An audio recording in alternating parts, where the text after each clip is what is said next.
王身上有股异味。嘘，你疯了吗？说这样的疯话，你还想让大王看上你？那假如有人问起，姐姐该如何应对？就说什么都没闻到。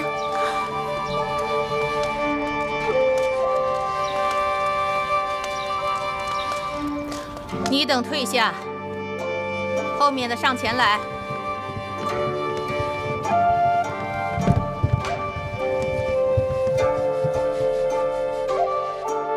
拜见大王。抬起头来。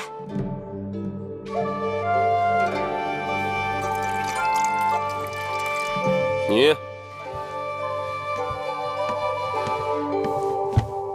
小女子尚蓉儿，拜见大王。何故离寡人那么远啊？大王神武，小女子敬服。上前来。再上前来。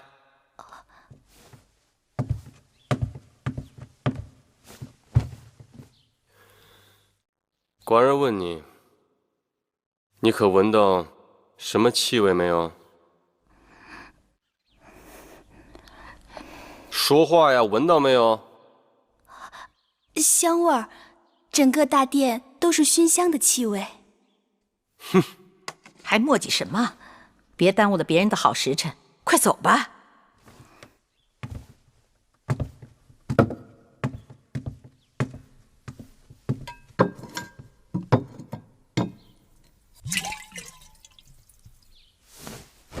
你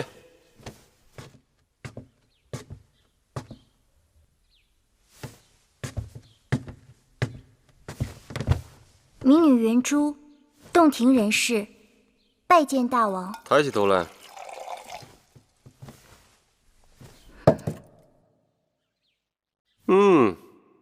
长得果然不错。你老实的告诉寡人，你闻到了寡人身上什么气味没有？寡人身上的气味。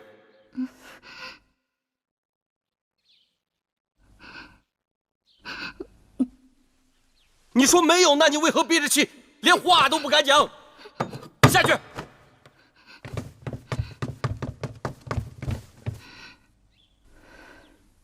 你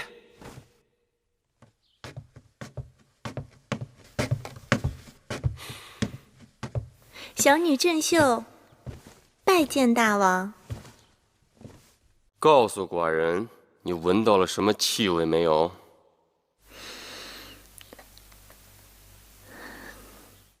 是的，小女子真真切切地闻到一股气味。闻到了什么气味？一种特殊的气味。特殊？一种大王身上独有的气宇轩昂、动人心魄的气味，一种让天下男人都黯然失色的气味。说得好，说得好！来，寡人身边来。是大王。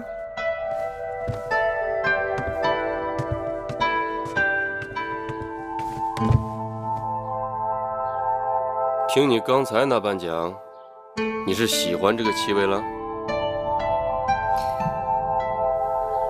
闻到这股气味，小女子情不能已。你当真喜欢吗？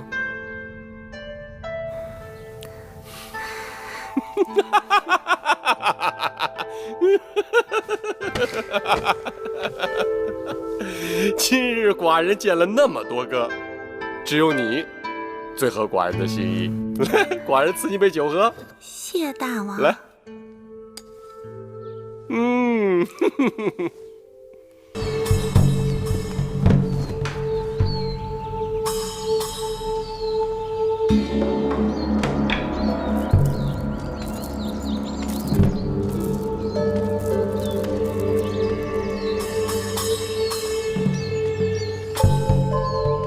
大王，这里青山绿水的，真是个好地方啊。青山再好，好不过你秀色可餐。大王，大王，母后何事？今日祭奠先王，要焚香奠酒，礼拜插礼。公子公主们要站到前面，嫔妃要按照位分排到后面去。爱妃，委屈你了。反正这种事情，我也不愿意站到前面去。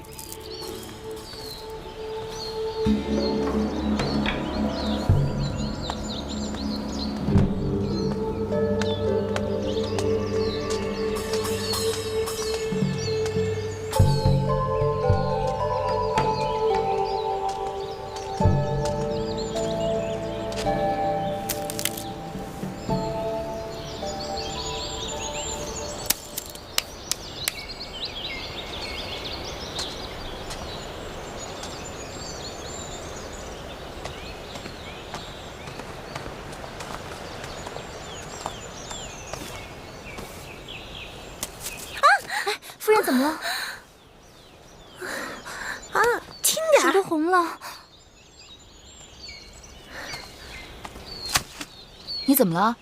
我不知道被什么东西咬了一下，你看都成这样了。别怕，我有办法。好疼啊！夫人，您再忍忍。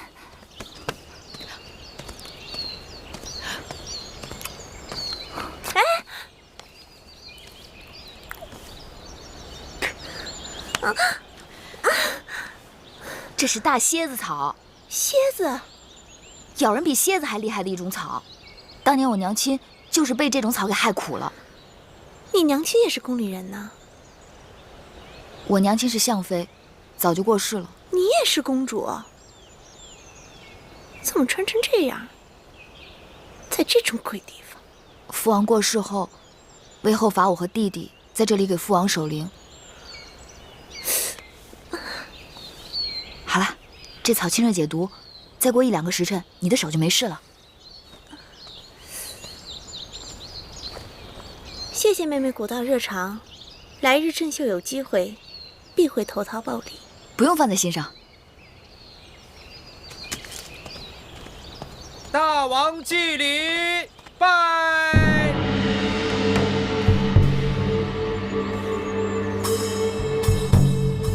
起！大王奠酒。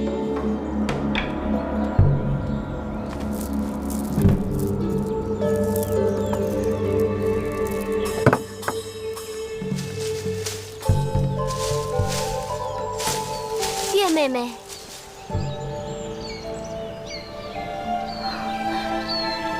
是月妹妹吗？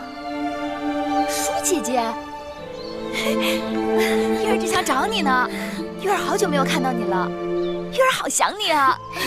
是啊，见你好难，我适才也到处找你呢。我刚好给一个面生的姐姐帮了点忙。那人是郑秀，这几年新晋的嫔妃中最受大王宠爱。去年生了位公子，大王将他提了南后的位分。不过母后很不喜他。宫中女子，除了你，有谁还能让魏后欢喜呢？宫中的姐妹也就属你最倔强，有的人可会讨母后欢心了。我正在尽力说服母后，让你和米荣回宫。听说屈原大夫也在想办法，你还不赶紧把嘴巴变得甜一点儿？月儿不会变，也不想变。回宫有什么好的？你看这儿，天宽地广的，多自在啊！就算你不想回宫，你也不替米荣着想。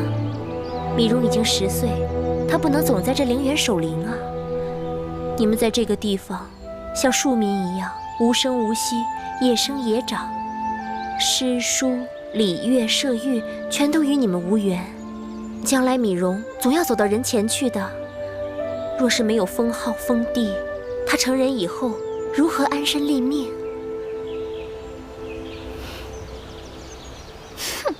再拜。起！退！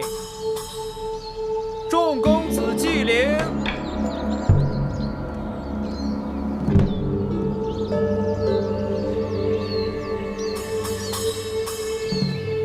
祭奠已经开始了。舒儿哪儿去了？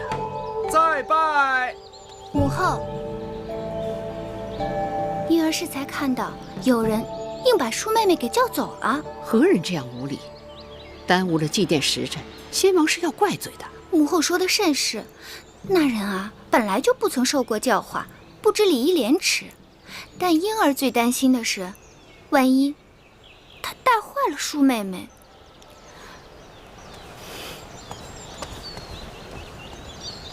退！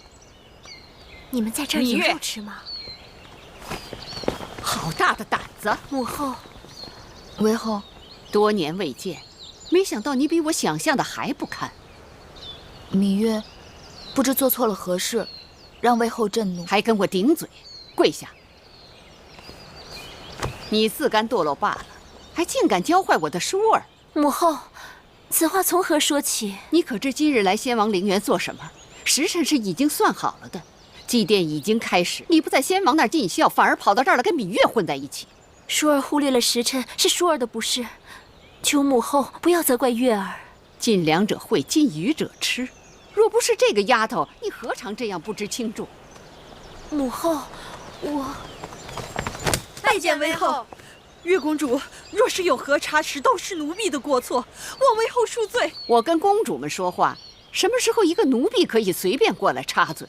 贵贱有别，公主是贵重人，即便是出了过错，责罚也该由奴婢承担。来人，在。把这无礼的奴婢拉下去，打20杖。是。月儿，放开姑姑！放开姑姑！月儿，月儿，韦后，魁姑是奉先王之命来照顾弟弟和我的，一向循规蹈矩，这么多年没有功劳也有苦劳。念在他年纪大了，受不起这20杖，望韦后饶过魁姑。母后，求你放过魁姑吧。即便是先王之名又如何？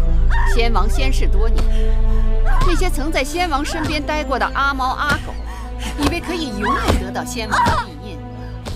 都是月儿的错，都是月儿的错，请韦后责罚于我，放过魁姑。他是奴婢，带你们受杖那是本分，你们还为了他自请责罚，真是失了体统。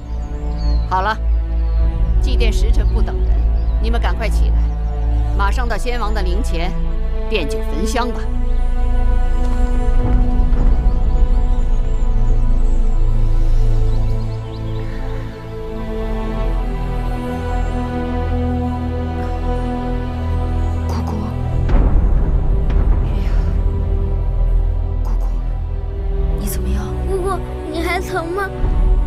放心吧，这20杖击杖之伤不会要了我的命。都怪我不好，连累姑姑挨打。傻孩子，这跟你有何干系？不管有没有理由，他都会给这个下马威，这叫杀威棒。我恨他。不，月儿，咱们现在要做的呀，不是恨，是忍。忍到几时？忍到我们回宫。那个女人，姑姑心里清楚，你娘亲和举姬都死在她的手里，她巴不得你们在这儿自生自灭。你们一定要抓住机会，让宗室朝臣们留意到你们还活着。只要能回宫，在宫里熬上几年，等蓉儿分封了，我们就能平平安安的跟她到封地去了。月儿明白了，为了蓉儿，为了我们大家，我一定忍。大王到！拜见大王。臣妾拜见大王。爱妃免礼，你可知道寡人有多想你？拜见大王。大王累了一天了，臣妾备了点薄酒，给大王解解乏。爱妃不忙。爱妃，你可知道？下去，下去。是。爱妃，自从上次你跟寡人游戏，捉住了寡人，即便是在朝堂之上，只要寡人想起了你，那都是心惊摇曳，难以自持。今夜换寡人来捉你如何？哎呀，大王，大王，你先别急，臣妾有些事情想问问你。快问快问。臣妾问大王，你对芈月和她弟弟今后有何打算？今日真是奇怪，屈子来向寡人提议，想让那芈月、芈容回宫受教，母后呢就坚决不同意。现在你又来问寡人，为何呀？在陵园时，芈月曾帮助过臣妾。哦，臣妾觉得这件事情，母后就是太过于小气。听说芈月和她弟弟在陵园已经守了6、7年，就算是给先王守陵3年，这时间也够长的了吧？如果大王的骨肉手足长期流落在外，不受6艺之教，太失体统，传出去岂不成为世人的笑柄？爱妃所言极是，那就依爱妃的意思，让他们回来。大王这是答应了。答应了，答应了。大王重情重义，臣妾真是佩服得五体投地。等一会儿寡人捉到了你，自然会让你佩服的五体投地。来来来，给寡人蒙上。大王，你来抓我呀！哎、大王，我在这儿呢。大王，你快来呀！哎，哎，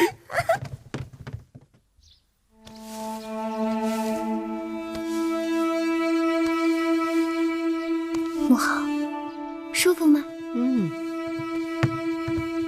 妃后，听说大王要让芈月、芈容他们回宫了，连屈子都在替他们说话，大王自然是顺水推舟了。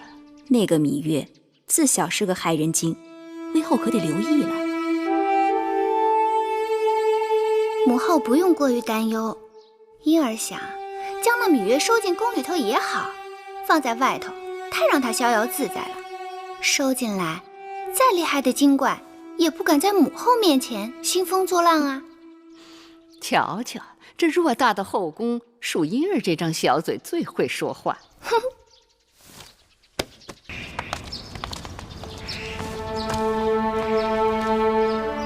拜见为后。起来吧。大王有令，让你等回宫。芈容由魁宫侍候，入住云梦台。芈月进高堂台，给舒公主作伴。我思量你虽然不通琴棋书画，但粗活应当不错。以后记着，日日把这大殿的台阶给我清洗干净，然后拔草扫院子。再有功夫，就要悉心照顾舒公主的起居，也算是物尽其用。戴瑁，好好训导他，让他懂点规矩。是。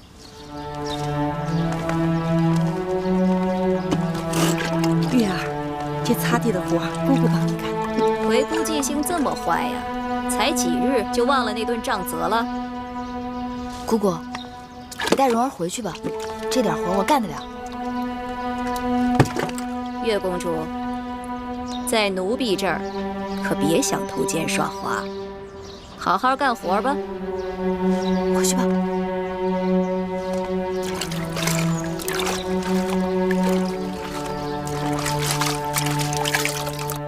为后，舒公主戴这只金簪如何？那这只呢？好啦，今日习练少司命祭舞，时辰都要到了，戴哪个不一样啊？就它吧，快点儿。随他吧。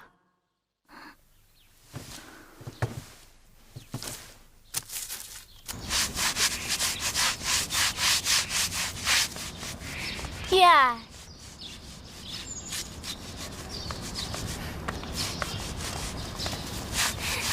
月儿，姐姐，快跟我走吧。去哪儿啊？管他哪里，走就是了。快走。月公主，台阶擦干净了吗？已经很干净了。可上面明明还没擦。我说干净就干净了。舒公主，微后有旨，月公主不需要习练祭舞。那母后也没有下旨说月妹妹不许看本公主习练祭舞吧？走。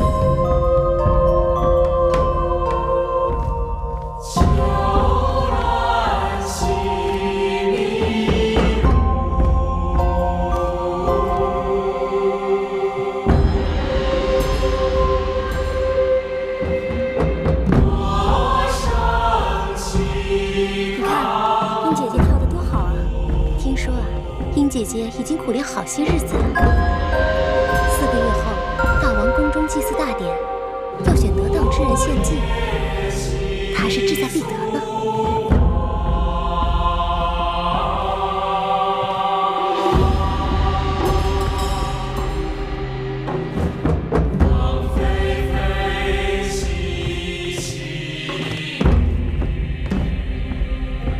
好。2位公主辛苦了。舒公主，这支少司命祭舞您习练得不够，此舞中要有手捏兰花的优雅，舒公主似有所不及。此舞却不是舒儿所长。舒公主的不及在于习练得不够，殷公主的不及却在于习练得过于刻意。我哪里跳得不好啦？难道习练多了也是错吗？公主们天生娇贵，生而自有俸禄彩艺。若论习练琴棋书画、礼乐骑射，乃至于女工厨艺、当家理政，是为了陶冶情操、增广见识，不至于五谷不分、四体不勤、雅俗不变、遇事不知。所以，让公主们习练的宗旨是什么呢？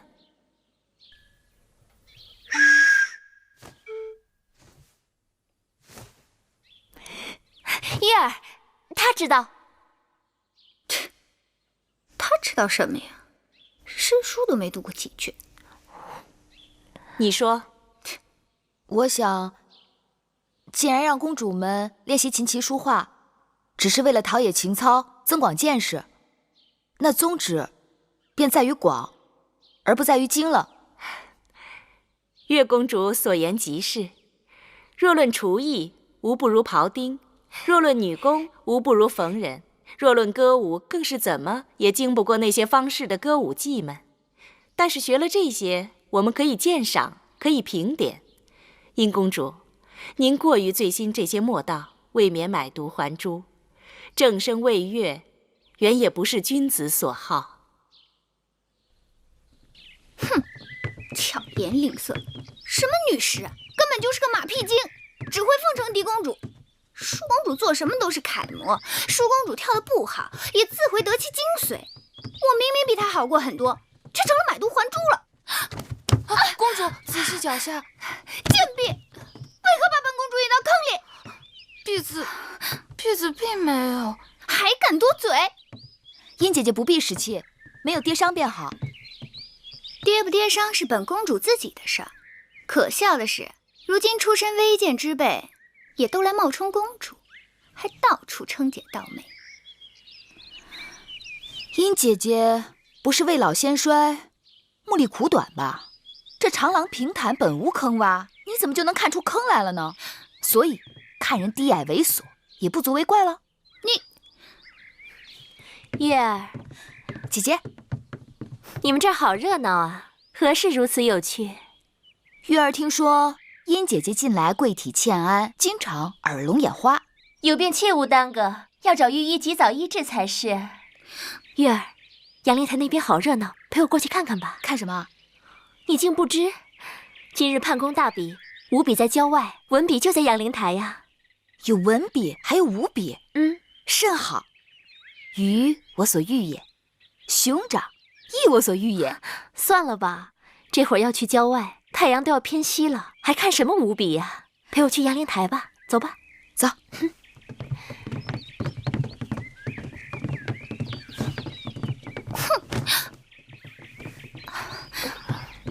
公主，是否即刻回宫？多嘴！我也去阳灵台。你们看，快来呀！是那边吗？就是那边来。哎呀，好多人呢！是啊，他们都来参加今日的文比呀，个个都是气宇不凡呢。今日啊，真可谓是人才荟萃呢。哎，你们说是不是啊？真是啊！我看看，让一下我看看。那个美少年是谁啊？我知道，那个呀是唐乐。那个就是写章台赋的唐乐呀。听说他和宋玉、景差三人被称为继屈子之后年轻一代的3大才子呢。是吗？哪个？我看看。舒妹妹，你看，后面那个更是气质不凡。是穿黄衣服那个吗？不是，第4个穿红衣服那个。哦，那个我知道，那个就是写《大昭之赋》的景差。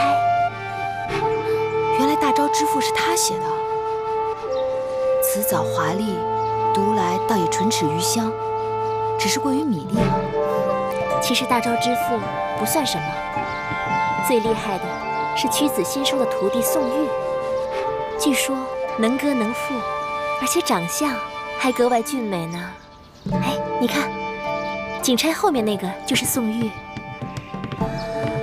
看见了吗？还真是好模样，但愿内外皆是一般的锦绣。我看这场上的公子们都是才高8斗，学富5车，可不是我们大楚人杰地灵呢。就是啊。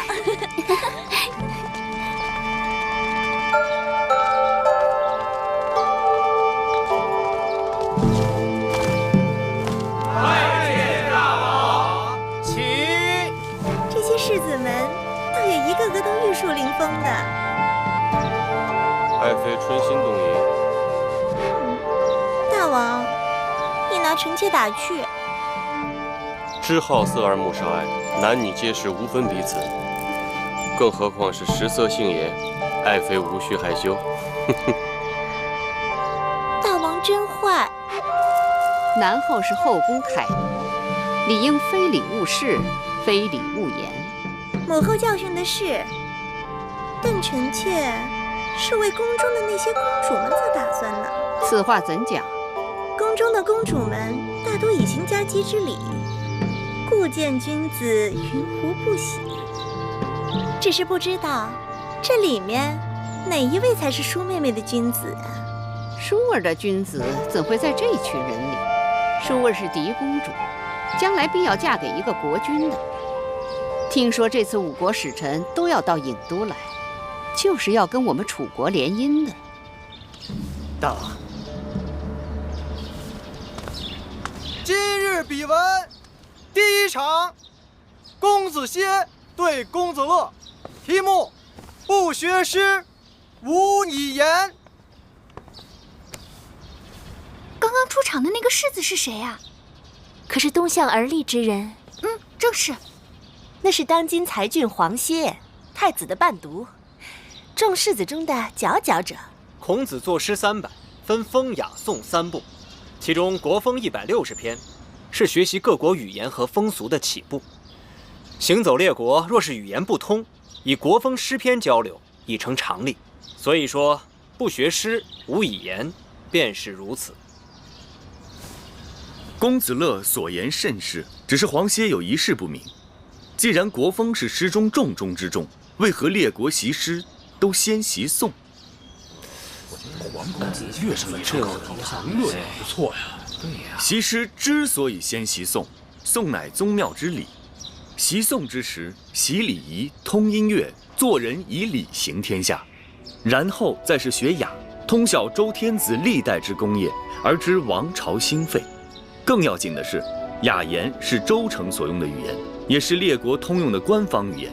此后再学列国之风俗和语言，这便是习国风了。这样便可以点及面，一通百通。今日要论清新俊逸，品貌非凡，非他莫属。我觉得月儿适才还说殷姐姐耳聋眼花，此话可见有误啊。舒妹妹，好啦，我只听说黄歇文笔风流，潇洒倜傥，而且不光屈子推崇他，就连宫中的大臣们都很看重他的文采。屈子不在，这赛场上抢风头的尽是他的弟子。他在与不在有何区别？屈子游历五国，正在到处游说诸侯们搞合纵的。现在楚国里没有人比他的风头更近了。依黄公子之言，这风雅颂的次第应该为颂在前，雅为后，风更次之。错，风以感发人之良心也。人心正而后有正论，风在前，雅在后。朋友正而后君臣正，故大雅次小雅；君德正而后成功，故颂次大雅。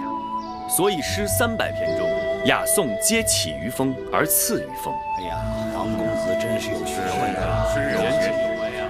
果然，百闻不如一见。今日比文，高手如云。月儿，依你之见，今日花落谁家啊？我不知道。黄公子人中翘楚，因而看，今日赢者，非他莫属。你那么稀罕他，我怎么就没觉出他的好呢？黄公子言之有理，但在下仍有一事不明。这从古至今，学子们为诗言志还是诗言情而争论不休，不知黄公子有何高见？在心为志，发言为诗，情动于中而行于言，言不足故嗟叹之。情即为志，志即为情，情志不可分家。受教。太厉害了，真厉害！黄公子果然学识渊博。就是啊。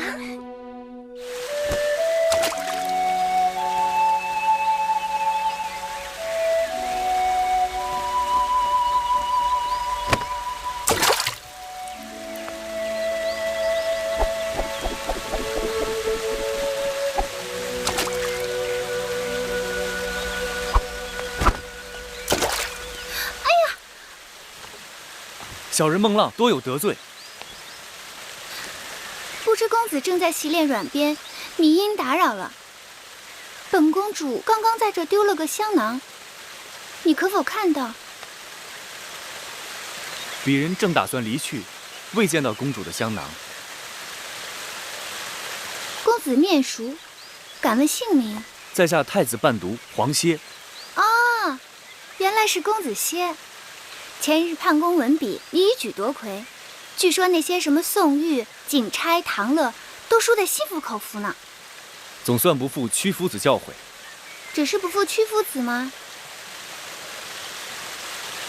还有大王的主望。除了大王呢？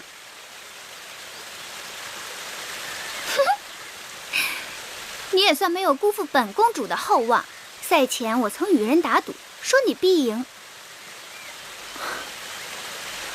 承蒙公主教诲。殷公主，殷公主，公主让婢子好找啊！我又没聋，叫活似的喊我做什么？本公主的香囊丢了，你快去别处寻寻。是这个吗？公主，您不是一直让婢子帮您拿着吗？黄歇先告辞了。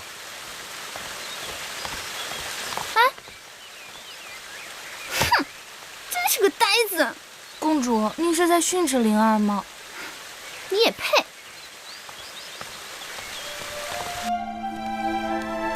姑姑，回姑，姑姑，月儿，姑姑，月儿，我想死魁姑了。月儿好像变白了，但是瘦了。姑姑可好？好，姑姑再好也比不上你们了。快坐。眼看着你们一天天长大，连蓉儿、小冉都变成翩翩公子，仪表堂堂了。蓉儿呢？出去了，跟几个公子去郊外骑马了。小冉呢？在郑伯那里可安分。听说读书不大用心，但极喜爱舞刀弄枪的。男孩嘛，喜欢刀剑也是情理之中，让魁姑操心了。啊，这是我偷空做的一些针线，拿去给郑伯，到集市里多少能换些银两，补贴家用。魁姑，你看看。你在威后那儿受尽苛责刁难，还要想办法接济2个弟弟。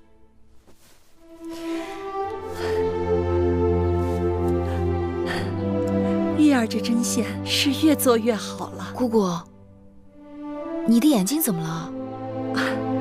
不碍事的，已经有些日子了，看什么呀，眼前都是雾蒙蒙的，大概是快入夏了，暑热闹的，一立秋就好了。我看看。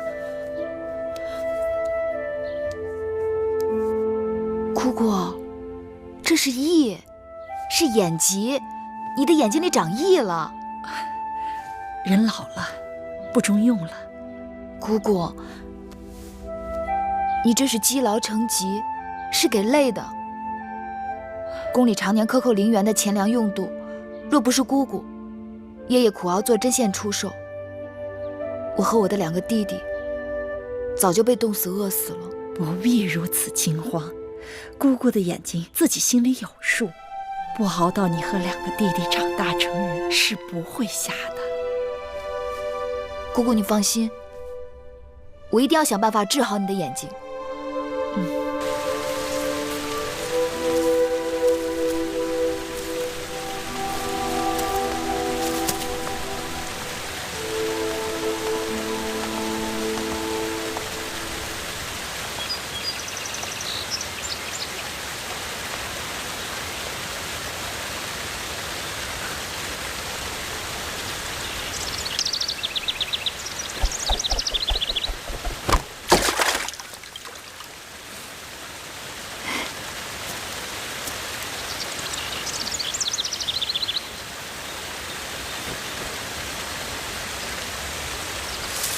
几日不见，公子用鞭抛石的技艺又有所精进。精进什么呀？跟师傅比，只有惭愧。急什么？总有一日徒儿会超过师傅。哎，你看这鞭如何？我看这手艺，像是宫中最好的工匠所为。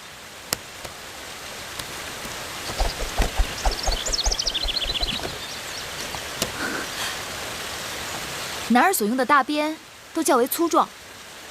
这条鞭子看起来似乎略轻巧了些。轻巧了吗？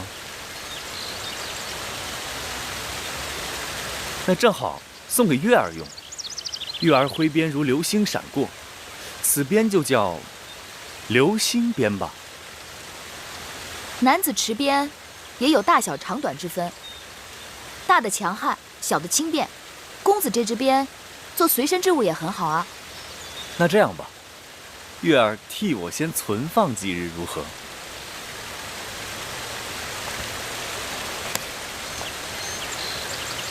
适才我见你在地上寻寻觅觅，不知你在寻觅些什么。魁姑患了眼疾，女医治曾告诉我，野菊、金银花护肝明目。我已然采集煎汤给魁姑饮用，可昨日又得一秘方，说黄连清热解毒、泻火燥湿。若能将新鲜黄连的根茎碾碎，敷于眼疾处，效果极佳。可我寻遍宫内外，却找不到一株黄连。楚国虽产黄连，可是都长在高山峻岭之处。若要在这隐都寻到一株黄连，恐怕是难了。有一个地方，或许可以试试。哪儿？走。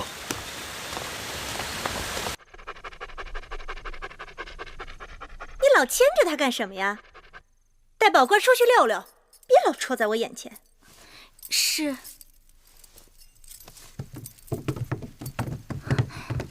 夫人，怎么样？打听到了吗？大王去哪儿了？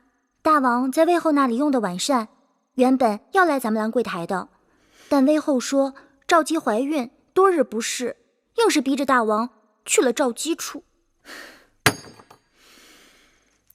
昨日大王就去了赵姬处，今日又去，也不知道魏后收了赵姬那个小贱人多少好处孝敬，天天袒护他，处处与我作对。去，差人告诉大王说公子兰病了，我看他来不来。是。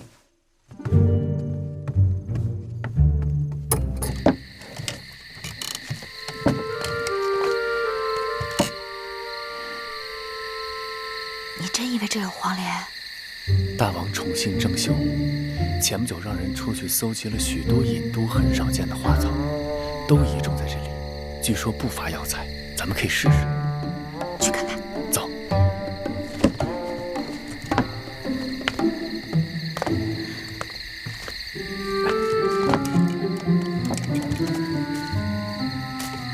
你看看，这园子里多少难得一见的兰花香草。可惜郑袖是个俗人，这些花栽在这儿真是白糟蹋了。夫人，魏后来了。怎么搞的？大王没来，他却来了。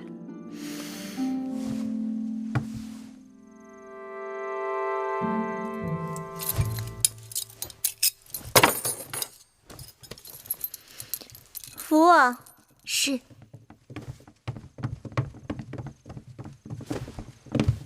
拜见魏后。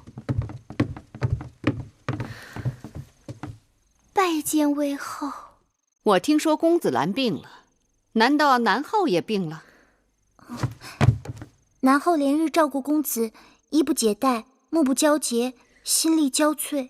身为后宫嫔妃，就算儿女有疾，也要衣着鲜洁整齐，不可任意放纵，不顾妇容。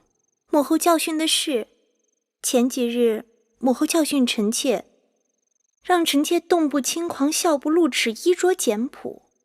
臣妾就是按照母后的意思做的呀。我说的是这意思吗？大王到！拜见大王。母后。大王，子兰病了，臣妾只顾悉心照顾孩子，蓬头垢面，实在有损嫔妃的身份，请大王恕罪。爱妃快快请起。大王，看着爱妃如此辛苦，寡人很是心痛。是谁说爱妃有罪啊？何罪之有？母后正在教训臣妾，是臣妾的不对。后宫佳丽众多，大王这等疼法，只怕是疼不过来吧？母后教训的对。本来听说大王要在赵姬处留宿，让大王这样匆匆赶来，臣妾的罪过就更大了。子兰到底病得如何？刚才让太医看过，子兰体弱容易积食，需要时时小心照料。带寡人看看去。大王请跟我来。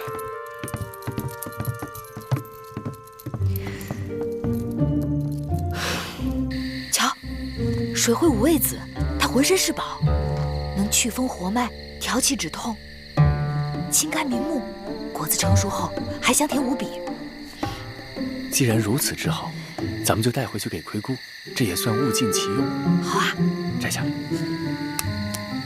我去那边看看。好。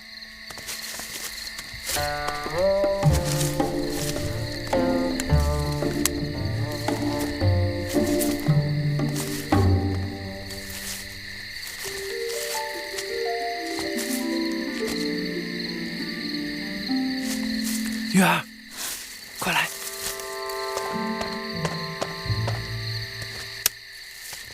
黄连，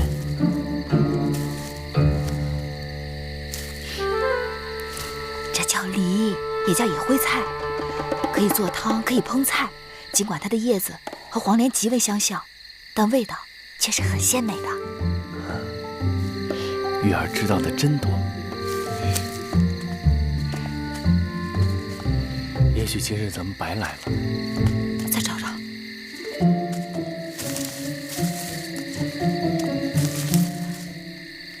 有了有了，黄连，这就是黄连。快把根挖出来。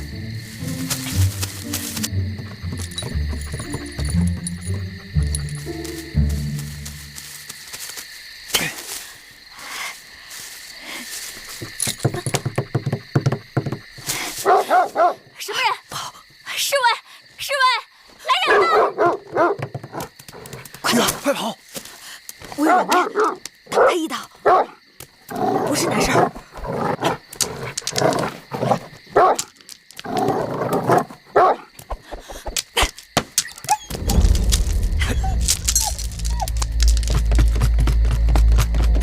侍卫来了，被他们抓住可是大罪，快跑！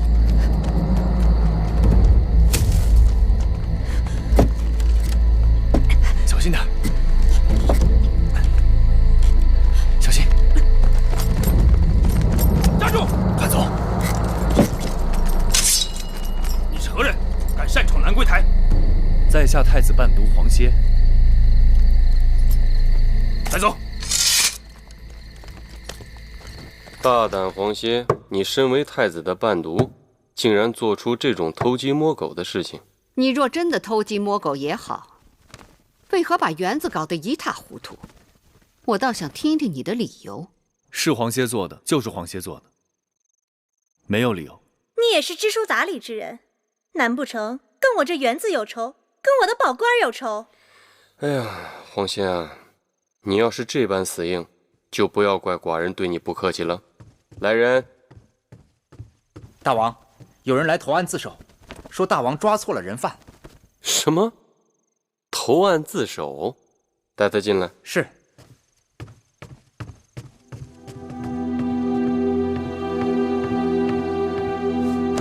月儿，你来做什么？今晚发生的一切，都是芈月所为。望大王威后、南后，责罚芈月，不要错怪黄公子。不要听芈月胡说，此事是黄歇一人所为，与芈月无关。狗是我打的，花草是我采烂的，你是一边看热闹的。侍卫抓住的是我，谁看见你做了？好了，我心里有数了。黄公子是出了名的谦谦君子，将这糟蹋花草、打狗之事由他一人承揽，说什么我都不信。芈月向来刁蛮无礼，这倒是像他的做派。这件事情既然已经有人招供，也算是有了眉目。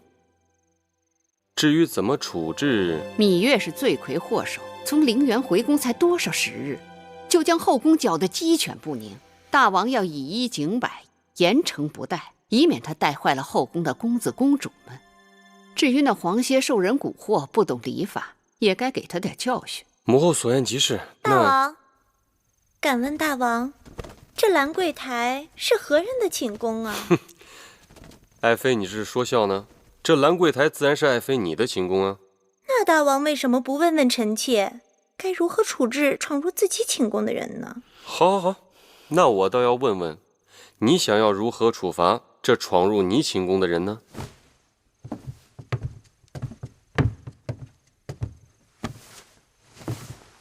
月妹妹，你这淘气也淘得太过分了。我与你打赌，说你能不能神不知鬼不觉地闯入我的后花园摘我花草。我说不信，你不仅动真格的，还找来黄公子做帮手。然后你闯了这么大的祸，看我怎么罚你。芈月任性不懂事，任凭南后姐姐打骂。大王，你看看你这妹妹，娇嫩的跟朵花似的，我哪舍得打她骂她呀？你呀你俩怎么还不起来？真打算在我这跪一夜呀？此事不能就这么了结了，以后后宫还有没有规矩王法了？母后，这都是自家人，这规矩王法不都是大王一句话吗？大王，你得给臣妾做主，我要芈月和黄公子给我的宝官赔不是。好，好，好，那个芈月、黄歇，一会儿给宝官赔不是。大王，大王，这园子是爱妃的，宝官也是爱妃的，您说这事儿该如何了啊？这个园子是爱妃的园子，宝官也是爱妃的宝官，这件事情自然是爱妃说怎么了，那就怎么了了。谢大王。不成体统。外面天黑路滑，请母后慢走。哎呀，你这个蜜罐子！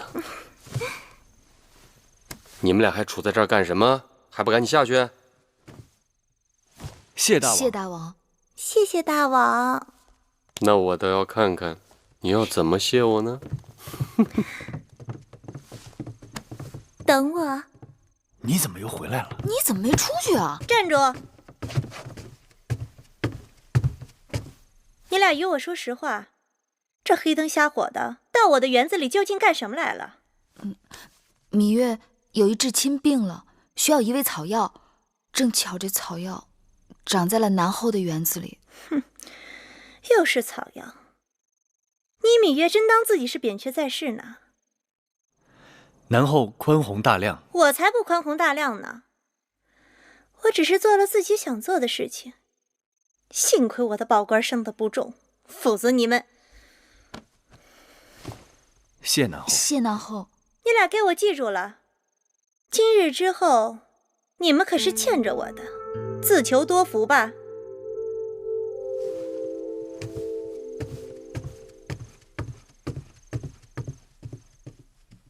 母后还在为昨日的事情苦恼吗？区区小事就不要再生气了。今日我叫你来，是听说五国使臣不久要到郢都，商议与楚国联姻之事。几个公主都到了出嫁的年纪，尤其是舒儿，她是你的亲妹妹，我们更应该为她早做些筹划。母后放心，舒儿的婚事，寡人从不敢掉以轻心。舒儿是我大楚的嫡公主，在寡人看来，想觅得家婿并不难。在这几国当中，韩国的韩侯已婚，齐国齐王年老而齐太子尚幼，都不合适。或许燕国的太子哙、魏国的太子赤，还有赵国的赵侯雍，可以斟酌取舍。燕国太远且暗弱，魏国在走下坡路，而且求婚的是太子，都不如直接嫁给诸侯王最为有利。说起来，赵侯雍是最好的备选。他15岁继位，如今20多岁，且赵国都城邯郸又是出了名的繁华绮丽。寡人也听闻，这个赵侯雍胸怀大志，才智惊人，在列国当中倾慕他的公主不在少数。当然，他们要想与舒儿比，那就是烛火之光与日月争辉了。再者说，列国之中，我楚国最强。试问有哪一国的国君太子不想娶我楚国的嫡公主为王后呢？还有几个刚行过家姬之礼的公主，我也有所打算。愿闻其详。公主芈音乖巧伶俐，平日在宫中对我也是恭敬顺从，或许可以嫁给魏太子赤、燕太子哙。母后所言在理。那其他几个公主呢？寡人记得有个公主叫芈京，哦，还有昨晚闯祸的那个芈月。芈京倒也罢了，至于那个芈月，她是应生的女儿，将来也只能做应，做个陪嫁。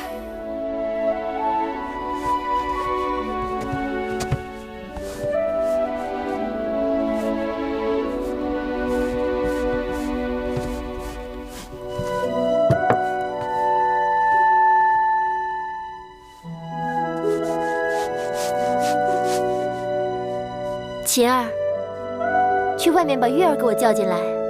是，月儿，快来。你看，为何你绣的香草呼之欲出，能引来蝴蝶？可是我绣的花儿垂头丧气，愁苦不堪，气死人了。天下哪有长在丝绢上的花朵？若想绣花，先与花作伴。舒姐姐该多在园子里走走，心里沾上了花草的灵气，绣在丝绢上又有何难处？可是母后最不喜欢我出去了，哪像你10条绳子都拘不住你。哎，昨日晚上我去你房中找你，你房中无人，偷偷溜到哪儿去了？自然不会告诉你。不告诉我算了。让你不告诉我，让你不告诉我，快告诉我，告诉我，快了你了！去哪儿了？去哪儿了？就是公主。舒公主，刚才我从魏后的屋前经过，听到魏后在和大王商议公主们的婚事。说了什么？说是列国的使者们马上要到郢都来，向公主们提亲。哦，还有呢？还说了有一个叫什么强秦，是秦国。哦，那就是秦国吧。据说秦军营祀的王后都过世1年了，一直未纳新宠，所以也有可能来求婚。有人与我提起过秦国，说那里的人粗蛮彪悍，一个个茹毛饮血，可怕极了。哦，还有西北的烈风，绝对不是我们楚国女子能忍受得了的。我听到的秦国可不是这样的。我听说秦人个个身形魁梧高大，英勇善战。那你嫁到秦国去好啦。那说不定将来我们俩一块儿嫁过去了。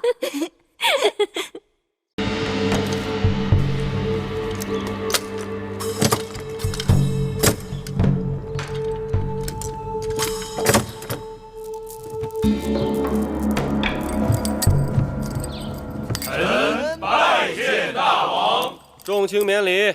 谢大王。会。归坐。屈子，臣在。此番出使成果如何？禀大王，臣此番出使已与列国达成协议，齐、燕、赵、魏、韩5国已经答应4个月后与我大楚在郢都举行会盟，并且各国都有意与我楚国联姻，一致推举由我楚国作为合纵长，共同联兵对付秦国。恭喜大王，贺喜大王！此番大王为合纵长，实是我楚国大扬国威之时。屈子实在有功，此番郢都之会就由屈子一手操办。臣遵旨。屈子快快免礼。臣以为会盟之时，诸王齐聚郢都，屈子一人恐怕过于操劳。言之有理，那就劳烦令尹朝阳协同屈子。公尹昭居和大夫晋上都办事谨慎，也可协同屈子。不知大王意下如何？屈子意下如何？臣以为晋上大夫事务繁忙，公尹昭居一人辅助即可，请大王恩准。准。绿叶惜素枝，绿叶惜素枝。公子歇，门外有一公主要见你。月儿，月儿。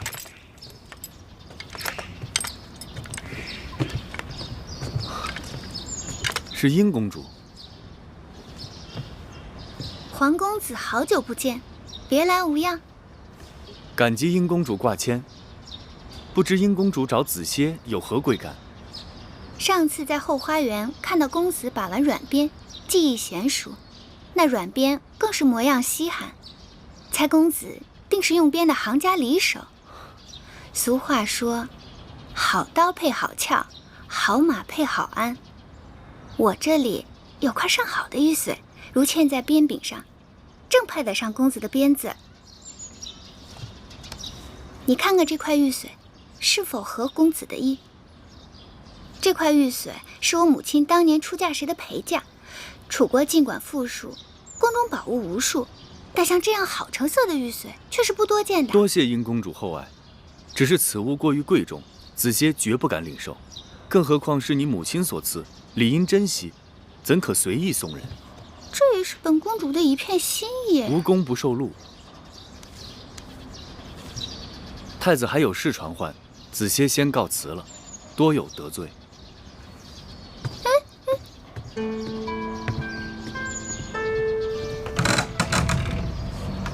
公主是否即刻回宫？皇歇，刚才竟然把我当成芈月。依灵儿看，公主和月公主的背影还真有几分相像呢。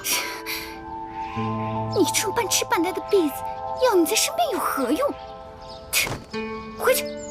公主。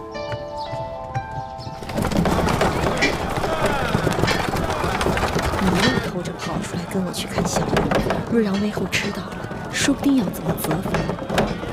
好不容易才弄到出宫服，等到下次又不知道是何年何月了。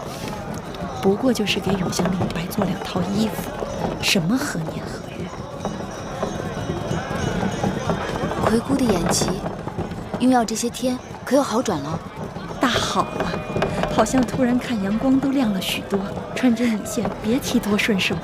那就好。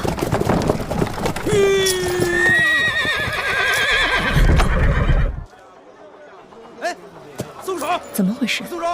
快松手！下去看看。打你了！臭要饭的，快松手！松手！松不松手？哎，别打！哎，是谁把你打成这样的？哎，你要干什么？干什么？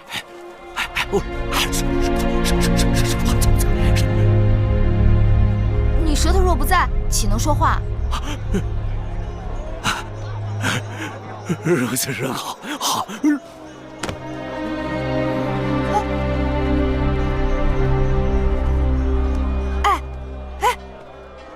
奎姑，他是死了吗？死倒不至于，不过看这个人的样子，真怕是伤得不轻。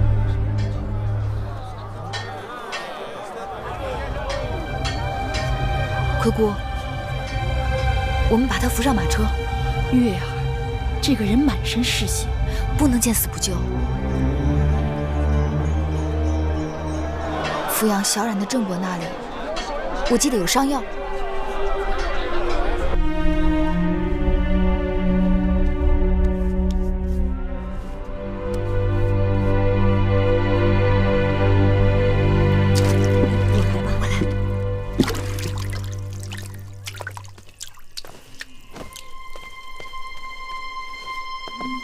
郑伯，我又带了些绣品来。啊，对，这是上次卖绣品得到的钱，你且拿着。用不了这么多，我拿走一些，去补贴云梦台的用度，剩下的留给你。你抚养小冉已经很不容易了，还要帮我卖绣品，这就见外了。你的针线是绝好的，每次拿到集市上，这个也抢，那个也要，不一会儿就卖光了。那这些东西仍要劳烦郑伯啊。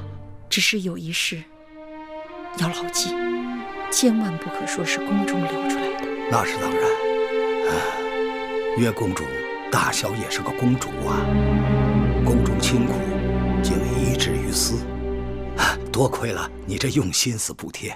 不必多说了，这几个孩子命苦，待我又孝顺贴心，我恨自己只有一双手，贴补不了那么多。姑姑，这个人醒了。月儿，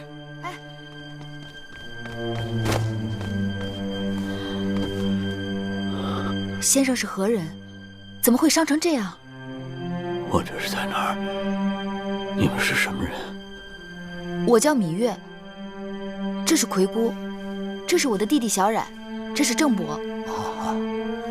哎，先生，别动。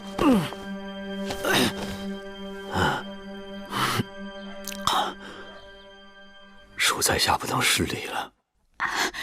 不用，不用客气。先生，我们怎么称呼你啊？在下张仪。张仪。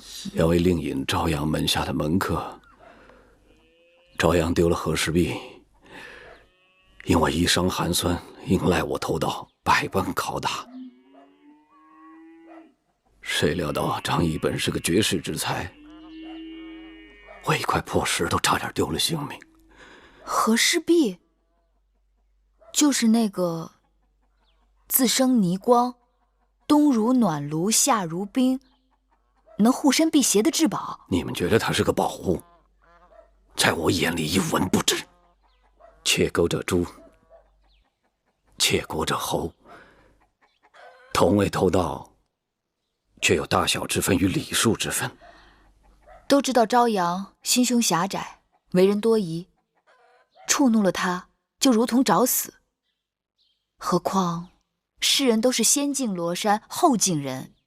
张子受了委屈，不如在这里暂时栖身养伤。是啊，我张仪身无分文。你看我们像有钱人吗？不过先生的衣裳实在过于褴褛，我和奎姑倒是可以为先生做件新衣。一件衣裳难死了张仪呀！我本打算凭着真本事来打天下，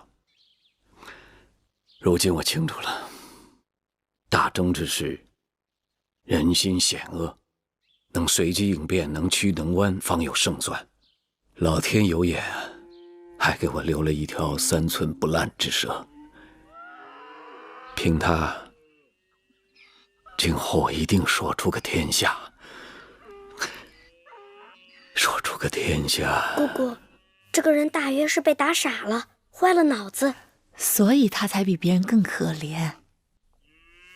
月儿，时辰不早了，咱们也该回宫了。好。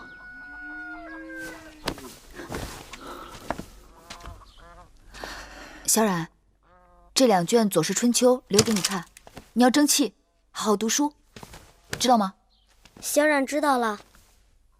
郑伯，这位先生就拜托你了。啊，你就放心吧。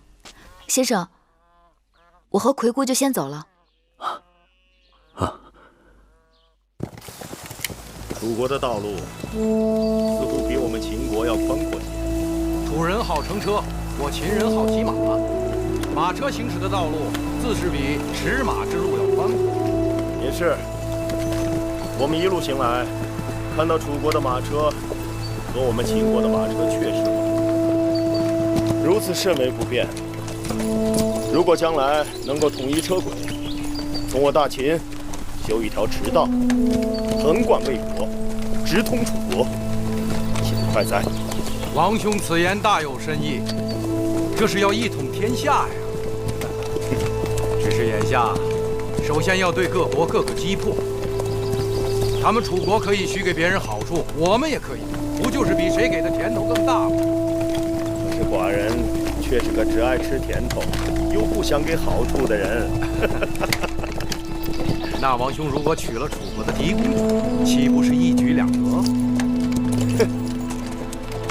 只是臣弟担心，万一那嫡公主长相丑不堪，放她在后宫，从此与寡人两不相干。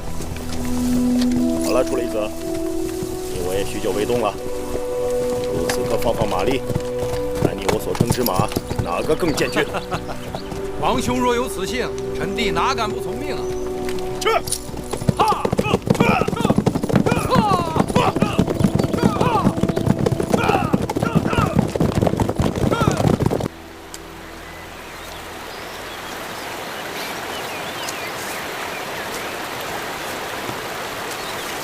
舒妹妹，你看好看吗？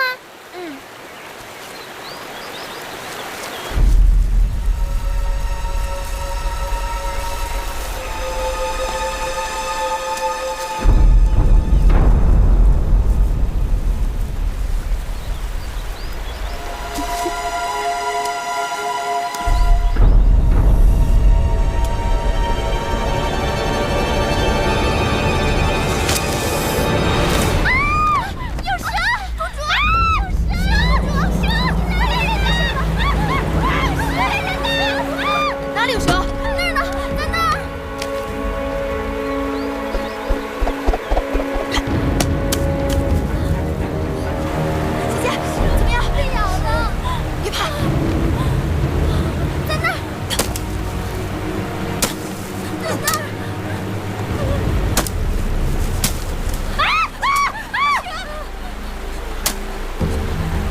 别怕，姐姐，一会儿就好。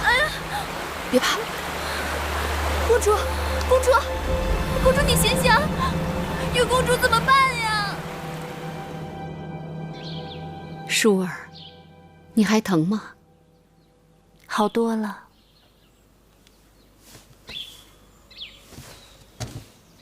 禀报微后，舒公主虽说受了伤，但并无大碍。要说舒公主也是有福之人，若不是月公主及时将毒血吸出，再用牛舌头草敷在伤口上解毒，恐怕真要费一番周折。好了，我知道了，你下去吧。是。母后，今日亏了月妹妹去取东西，路过后花园，舍命救了舒儿。是啊，奴婢平日看那软鞭也碍眼，谁知今日倒还派上用场了。算芈月对我舒儿有心，以后就让她守在我舒儿身边，也有个照应。珊瑚在，一会儿到我那儿拿几件衣服赏给芈月，看她穿的，哪像个公主，简直就是个野小子。是，母后，月妹妹穿成那样也是迫不得已。她每日擦地、拔草、扫院子，还能穿什么像样的衣服呀？我这么做也是为她好，想让她历练历练。既然擦了那么长时间地，那就不用擦了。玳瑁，让她以后跟着舒公主多学点规矩。是。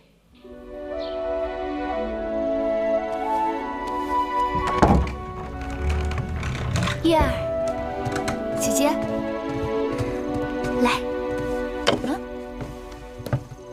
3月后是宫中的祭祀大典，那件用作少司命祭舞的礼服就快做好了。我纠缠母后多日，她才允诺我可以去宫外的织坊看看那件礼服的模样。你与我一同前去，等过几日礼服做好了再看，岂不更好？谁真想看那礼服的模样了？自从被蛇咬了，日日关在屋子里养伤，闷都快闷死了，就想出去透透气。那说起来，织坊仍是无趣。若要透气，还不如去织坊边上的东市，那里稀罕东西可多了。话是这么说，但母后能让我出宫已实属不易，而且她特别叮嘱，说近日郢都不大太平。出什么事了？一些越人故意滋事，越人最记仇了。父王伐越时杀了他们的越王吴江，其移民四散各地。这2年，他们又出现在郢都，屡屡滋扰生事，很令人头疼。你我哪有那么好的运气，一出门就碰上越人？何况月儿的鞭子也不是吃素的。那就算没有越人作怪，母后派了那么多人跟随，想去东市，恐怕很难。这有何难？只要姐姐让绿萝去准备2身寻常女子的衣裳就行了。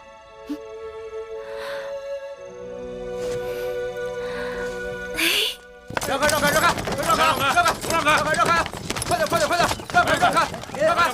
快点！哎呀，这是哪位公主啊？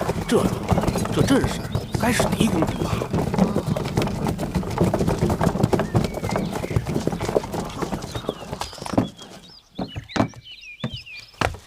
姐姐，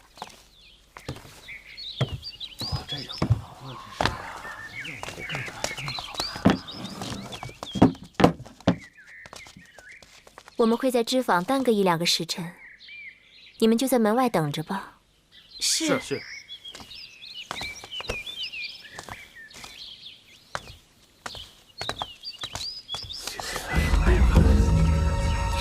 ，2个还都是美人嘛。姐姐，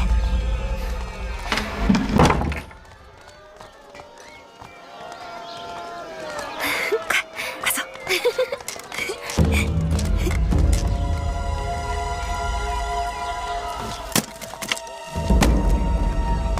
难怪人人都说楚国富庶，这里的确比秦国繁华，车水马龙，人流如织。这里人太多了，摩肩接踵。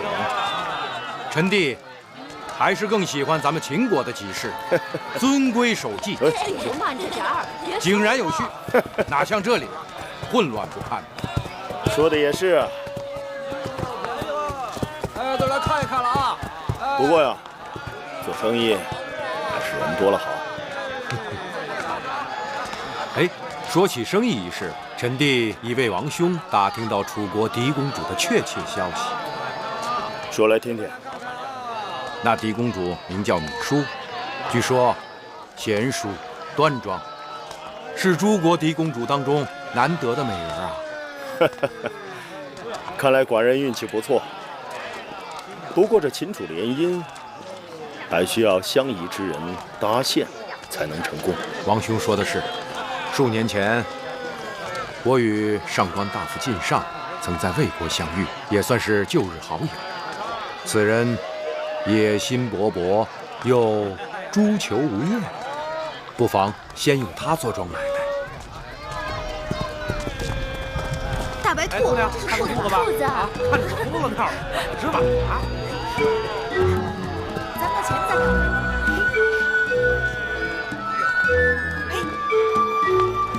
王兄，你看那边，那边过来的两个女子，倒是很有几分颜色。多东西啊！个子矮些的那个，身上有种女子中少见的英气。高些的那个举止贤淑温柔，该更合王兄的口味吧？这边更好。什么呀？哎，快！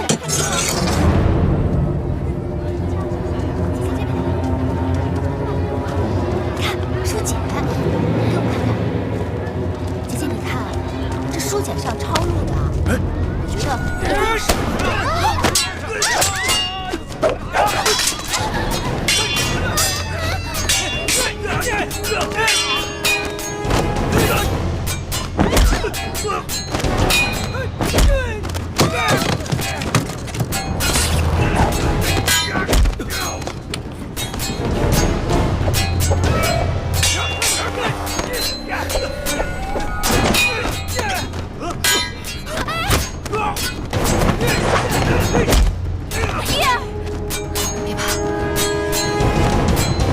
老伯身手不错，小丫头身手了得，彼此。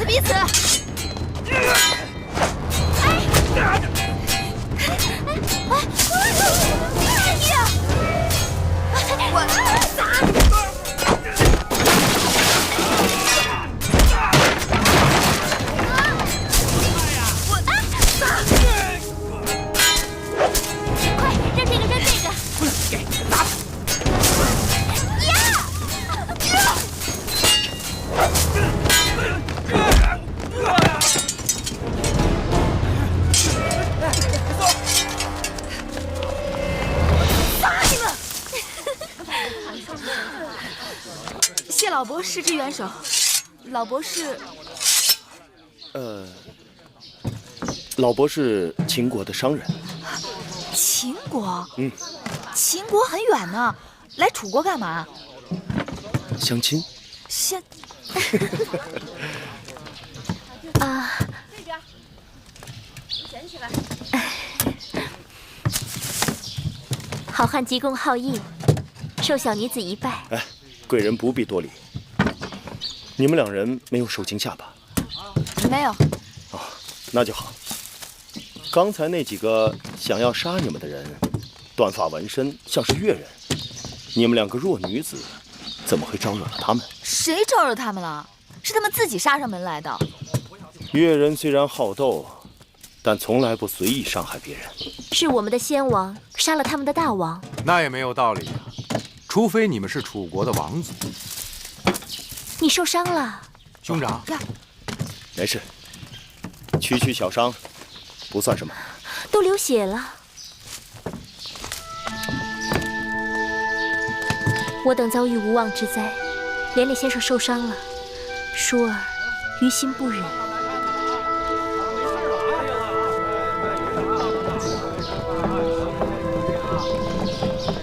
在下谢过贵人。不必多礼。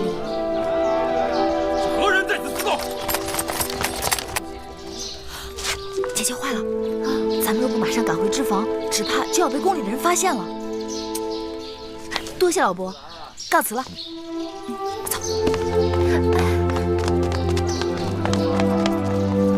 恭喜王兄。哎，刚才被越人咬了一口，喜从何来？王兄没听见那女子自称舒儿，旁边那女子还说到宫里。看来越人追杀他们是有道理的。可是楚宫里公主不少，谁知道他是哪一个？臣弟刚刚跟王兄讲过的，那楚国的狄公主就叫黎叔。看来王兄中头彩了。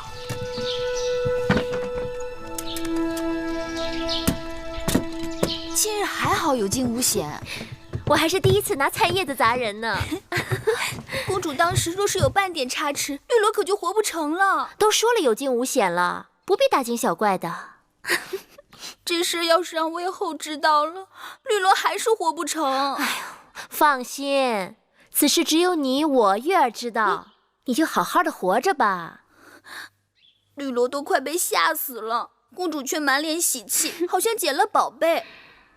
你可知何为福兮祸兮？好啦，去给我们烹茶吧。是。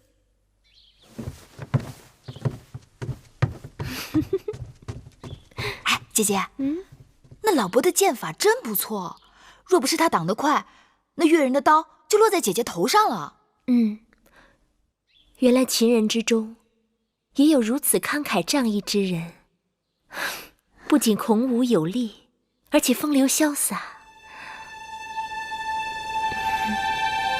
难道姐姐真的喜欢上秦人啦？我只是在说秦人与我们楚人的区别啊。再说了，我们楚人当中也有出色的男子啊，不仅风度翩翩，还玉树临风。就像谁啊？怎么不说了？不像谁？就像黄公子、黄歇那样，如何？那是你说的，不是我说的。你不喜欢黄公子吗？我何时喜欢过？玉树临风，也不招妹妹喜欢。明明是姐姐喜欢孔武有力、风流潇洒的。死丫头！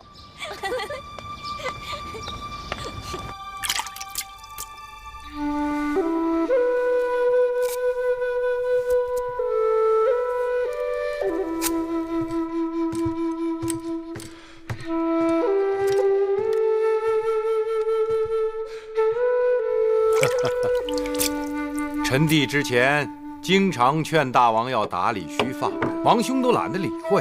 今日一个小丫头叫了一声老伯，王兄回来就忙着修剪胡子。你说，寡人真的有那么老吗？王兄一把络腮胡子，威风神武。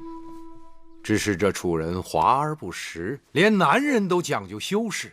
大王的须发，在我秦人看来是相貌堂堂，只怕会吓到那些楚国的小丫头们。依寡人看，楚国的男子都缺乏血性，他们不以健壮为美，却以削瘦为美；不以弓马为荣，却以师父为荣；不以军功为尊，却以亲族为尊。将来秦楚开战，楚国必输无疑。禀报大王，何事？刚刚得到探子来报，眼下诸国均派使臣以联姻的名义前往楚国，他们企图在郢都会盟，共同对付我们大秦。真的吗？你们都下去吧。是。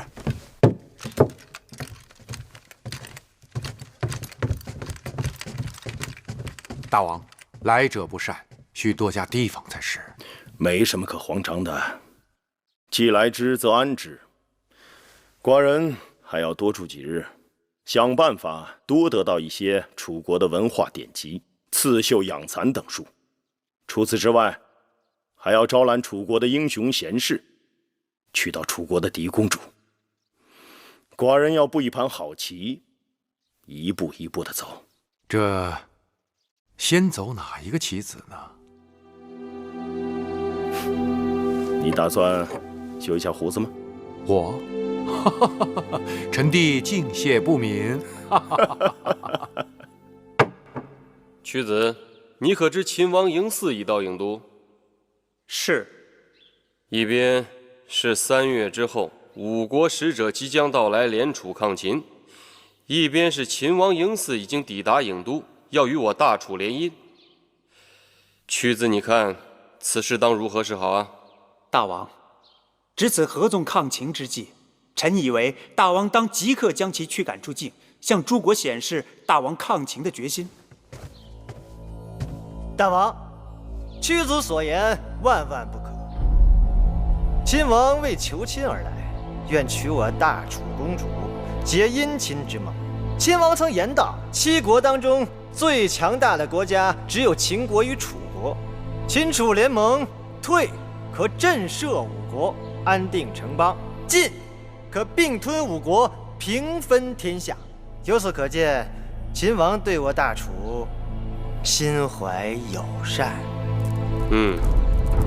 秦王来我郢都，若寡人直接将他驱赶，未免有些不讲礼义了。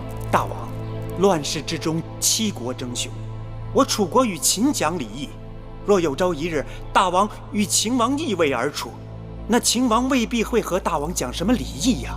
你是在诅咒大王日后会被秦国所擒吗？臣未有此意。然秦王乃虎狼之辈，大王切不可姑息养奸呐。大王，2国交兵不斩来使，更何况楚国和秦国并未闹翻。5国推举大王为合纵长，那是因为我大楚强盛，更是因为大王道德楷模。若大王对秦王做出败礼负义之事，那岂不为全天下人所耻笑？如今是争雄之势，礼位之崩，乐位之坏，众人都不讲礼义诚信，然我大楚一直礼义为先，驱赶秦王夷人口实，是寡人平日所不取的。大王，3个月后，5国使臣将至郢都，此事皆是据闻。秦王就在郢都，自然不会不知晓楚国欲与5国立合纵之盟，而这一联盟将大大不利于秦国。秦王此来，必是期与大王连横，破坏6国合纵啊！大王，在合纵盟约定成之前，多一事不如少一事。大王若会见秦王，无论结局如何，都会引起5国使臣的猜测。也许，这也正是秦王想要达到的目的。大王，秦王也是一国之君，乘意而至，大王若不见他，于情于理都说不过去吧？大王若觉为难，臣有一字可应对秦王。何字？托。托？大王既不说要见秦王，亦不说不见秦王，只言身体不适，事务繁忙。若稍有闲暇，必与秦王杯酒言欢。那要拖到几时？拖一时算一时。若能拖到楚国与5国结盟已定，秦王听闻必将遁走。倘若再厚着脸皮求见大王，其生死荣辱，均已操于大王之手。众卿看呢？这个主意好。大王，臣以为还是不见得好，省得麻烦。大王，臣也认为眼下也只能这样了。善，那寡人就依屈子所言，拖他一拖。大王，楚王推脱身体不适，避而不见。什么身体不适？明明是托辞。那就用不着跟他多费口舌，定是有人给他定下了计谋。世间之物，多不可强取，但可迂回。寡人想，那朝堂之上并非铜墙铁壁，你不妨与你的老友靳尚再多走动些。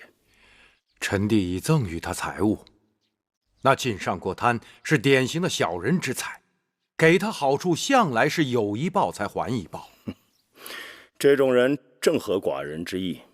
靳尚向来自负，善于钻营和游说，气量狭小，睚眦必报，有着与其才华不相称的勃勃野心。寡人不怕他贪，就怕他不贪。给他一颗大大的鱼饵，让他为寡人钓上楚国最大的鱼。此外，寡人要娶楚国的嫡公主。那俗话讲，强拧的瓜不甜，寡人求的是瓜熟蒂落。上次东市偶遇，可谓天作之合。你不妨去告诉晋上，让他多留意那边的动静。是。